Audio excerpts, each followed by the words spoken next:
উচ্চ মাধ্যমিকের সমস্ত ছাত্রছাত্রীরা তোমরা দেখতে পাচ্ছ যাদের সংস্কৃত বিষয়টি আছে, এই প্রশ্নপত্রটি আমি সবেমাত্র হাতে পেলাম। তোমাদের উচ্চ মাধ্যমিক থার্ড সেমিস্টারের প্রশ্নপত্র। তো প্রশ্নপত্র যা দেখলাম তোমাদের অন্যান্য বিষয়গুলি থেকে এই সংস্কৃতের প্রশ্নপত্র কিন্তু অনেকটাই সহজ হয়েছে, ঠিক আছে।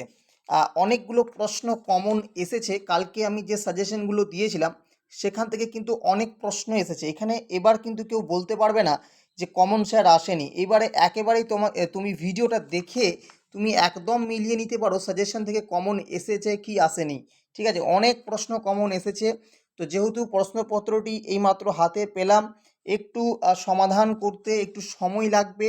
তারপর তোমাদের আমি এই প্রশ্নপত্রটি সমাধান করে প্রত্যেকটা একেবারে নির্ভুল সমাধান করে তোমাদের সামনে ভিডিওর মাধ্যমে তুলে ধরবো। কাজেই তোমরা আমাকে একটু সময় দাও। যারা বারবার কমেন্ট করছো স্যার এই প্রশ্নপত্রটির সমাধান করে দিন, তাদেরকে বলছি একটু তোমরা ওয়েট করো। আমি এটা করেই কিন্তু তোমাদেরকে দিয়ে দেবো। তোমরা সেখান থেকে মিলিয়ে নেবে তোমরা কতখানি ঠিক করে আসতে পেরেছো। তো তোমরা প্রত্যেক ছাত্রছাত্রী বলো, যারা সাজেশন ভিডিও দেখে গেছিলে তারা কতগুলি কমন পেয়েছো বলে তোমাদের মনে হচ্ছে, এবং তোমাদের পরীক্ষা কেমন হয়েছে দুটোই কিন্তু জানাতে একেবারেই ভুলবে না। আর যারা আমাদের চ্যানেলে এখনও পর্যন্ত সাবস্ক্রাইব করনি তারা অবশ্যই কিন্তু চ্যানেলটিকে সাবস্ক্রাইব করে নেবে, এবং ভিডিওটি ভালো লেগে থাকলে অবশ্যই কিন্তু লাইক করে দেবে।